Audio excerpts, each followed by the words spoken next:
When I began planning this program, I looked up the word character in the dictionary. I learned the origin of the word, and then I just sat there for a minute and realized that in this case, the origin of the word just about says it all. So I'm going to tell you where the word character comes from, and I'd hope it has as big an effect on you as it did on me. But first I want to just quickly mention the origins of another word that people often confuse with character, just to clarify the differences. That other word is charisma, and I think that it's often confused with character today. But charisma is really quite different. Charisma is derived from a Greek word meaning an ability to elicit favor in other people. It's a magnetic quality of personality that people respond to as if it were magic. Charisma is almost like a magic wand that confers power over others. But character has a very different origin. Character comes from a Greek word meaning chisel, or the mark left by a chisel. I'm going to repeat that because I think it's very important. Character is derived from the Greek word for chisel. And of course, a chisel is a sharp steel tool used for making a sculpture out of a hard or difficult material like granite or marble. And a chisel is also used for stripping away waste material from an object, stripping away stuff that might get in the way in order to get down to the essential thing, the thing that really matters. So in its origins, the word character isn't related to a word like charisma, which we've described as a kind of magic wand. Character isn't a magic wand. Character comes from chisel, and I hope you'll remember that. You've got to chisel your character out of the raw material of yourself, just like a sculptor has to create a statue. The raw material is always there. Everything that happens to you, good or bad, is an opportunity for building your character. Let me point out another important distinction between character and charisma. You may have noticed it already. In both its definition and its derivation, character doesn't refer to other people. It doesn't refer to having power over other people or getting other people to follow you or gaining favor with other people. Character is something that you have and that you are. You could be marooned on a desert island, and your character would still be important. In fact, it would likely be very important in that situation. But charisma wouldn't do you any good at all. Charisma requires the presence of others, while character is all about you. Character is the person you are after you've chiseled and have gotten past all the unnecessary material to what's underneath.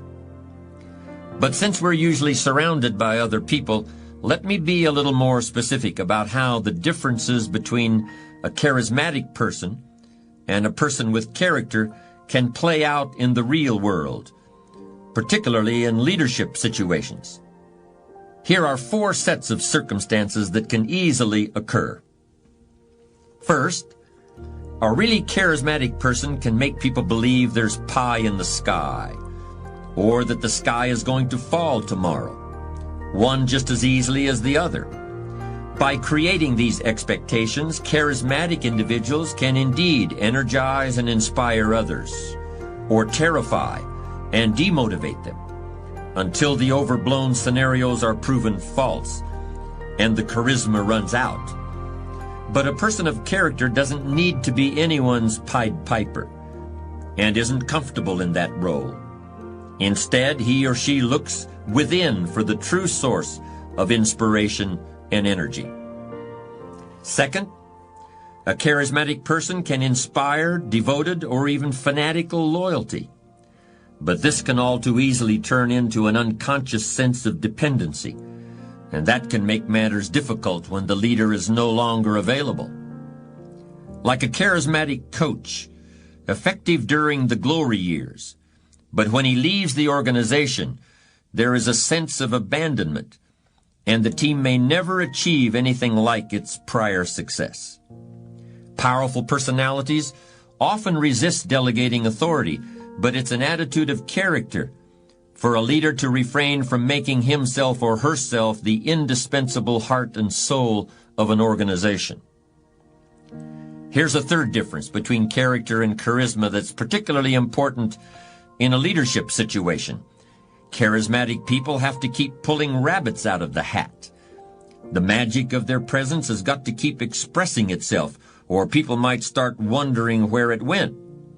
Worse yet, they might start getting bored. During the Second World War, Dwight Eisenhower was picked to command the Allied forces in Europe, not because he was an exciting leader with a sense of high drama, but precisely because he wasn't. There were plenty of charismatic individuals around, such as Churchill, Montgomery, de Gaulle, and Patton. What was needed was somebody with toughness, stamina, and ability to manage people. Just before the Normandy invasion in 1944, Eisenhower met with a group of officers who would be going into battle. He stretched out a piece of string on a table and pulled it a few inches with his finger. "An army is like this piece of string," he said. "If you try to push it from behind, it just tangles and doubles back on itself. Soldiers have to be led from the front, not pushed from behind." Eisenhower may not have been colorful, but he could definitely get his point across in a way anyone could understand. He had character in the true sense.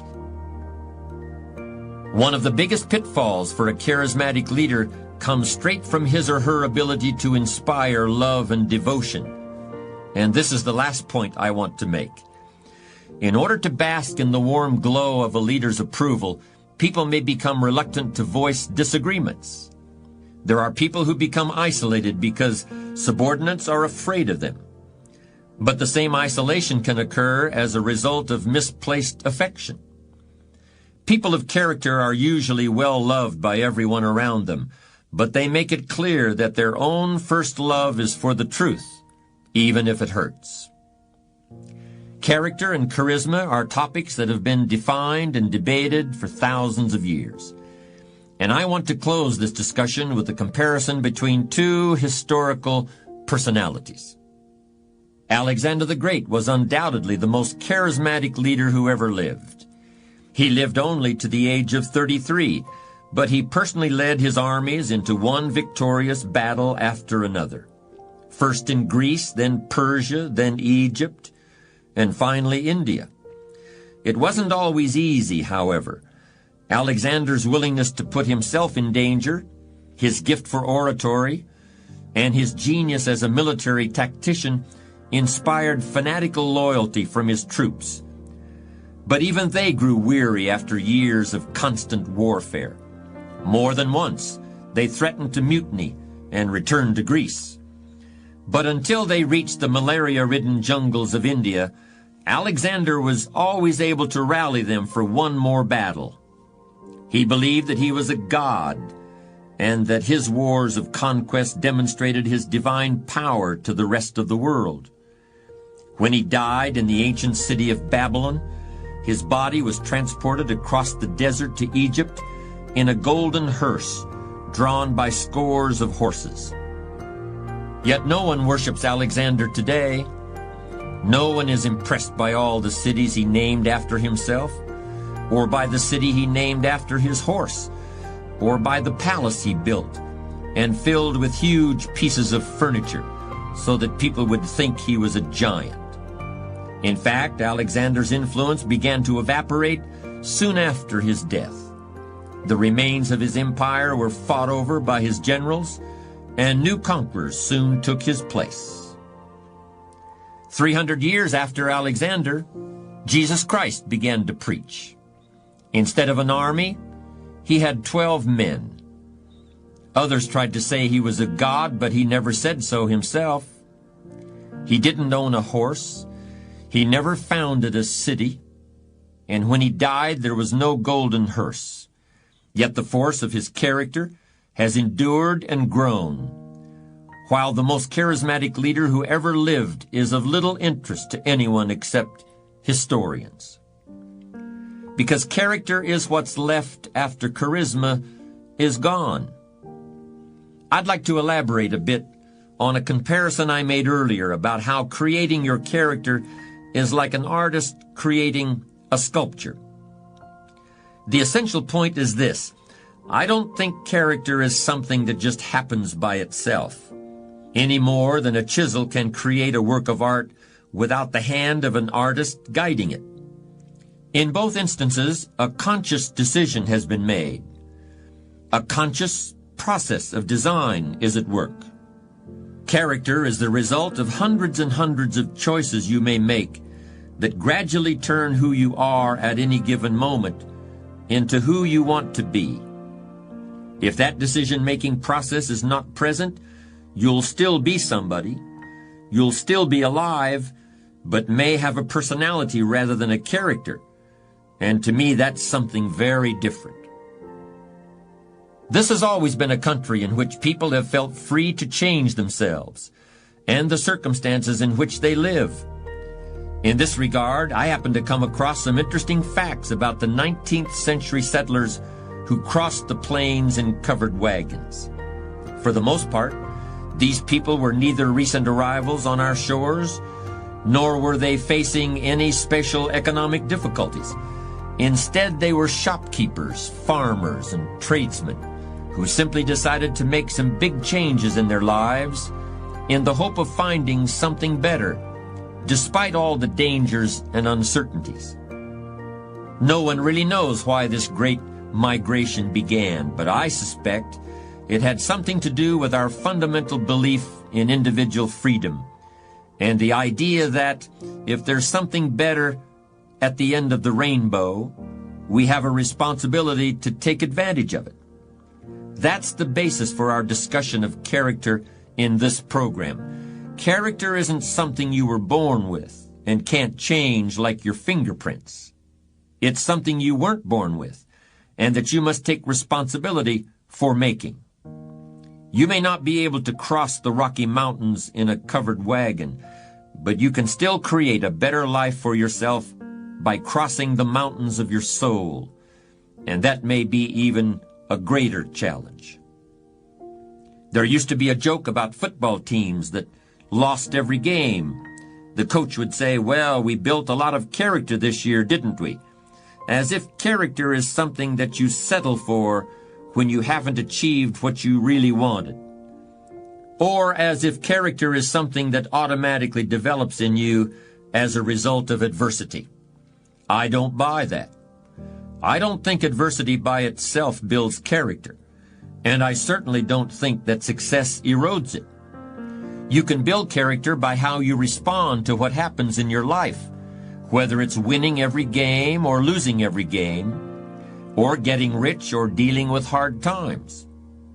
You build character out of certain qualities that you must create and diligently nurture within yourself, just like you would plant and water a seed or gather wood and build a campfire. You've got to look for those things in your heart and in your gut. You've got to chisel away in order to find them, just like chiseling away rock in order to create the sculpture that has previously existed only in your imagination. But the really amazing thing about character is that if you're sincerely committed to making yourself into the person you want to be, you'll not only create those qualities, you'll strengthen them and recreate them in abundance even as you're drawing on them every day of your life. Like the burning bush in the biblical book of Exodus, the bush that burned, but it was not consumed by the flames. Character sustains itself and nurtures itself, even as it's being put to work and tested and challenged.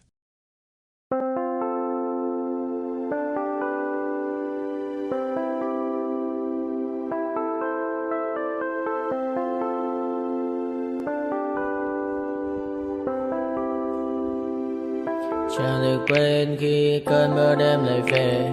Em đã quên lời thề và ta như đông chìm sâu. Không gần mới em anh nhận màu. Yeah, em chỉ cần một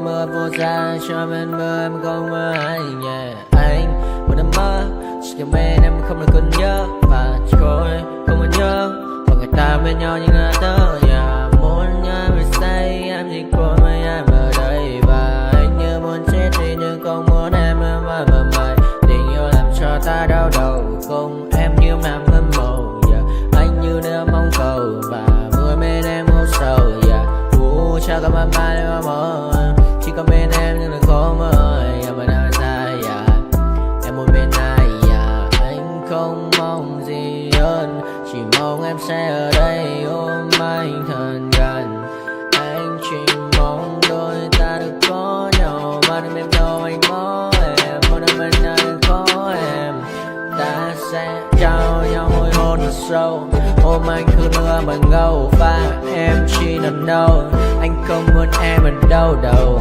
một cơn gió thứ anh không mơ cầu mà gặp đôi anh mà bên giờ anh chỉ là my friend em quên đi bao lời hứa quên đi cả những ngày xưa anh như là một đứa em cứ một chưa mà đừng đêm ở đêm anh như một đôi mà kem không như là ba trên đêm cho em nhiều hơn như là kem chỉ cần là mưa thôi em chỉ cần là mưa thôi còn ai sẽ là nắng rồi.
to my party, we're just getting started. A life is a dream or a nightmare scarring. Hand me a drink cause I think I'm going all in. Get me a shrink who can catch me when I'm falling. Cover up my scars, flip the handlebars. Crashing in my car, wake up in a bar. I'll be a superstar, just on my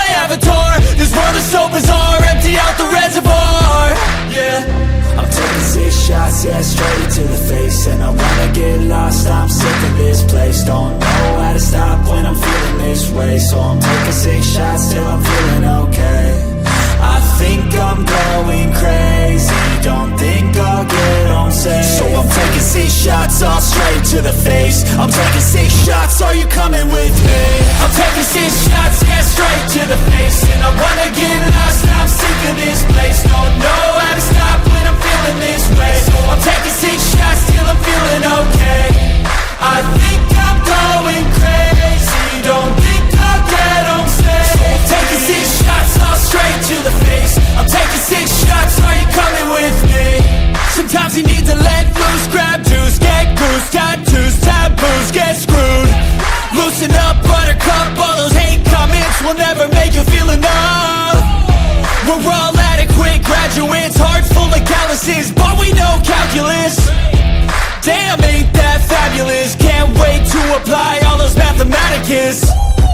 But we can't get a job that pays us enough. I'm about to pop off. Fuck you, you're lost. We all know that we never really want a boss.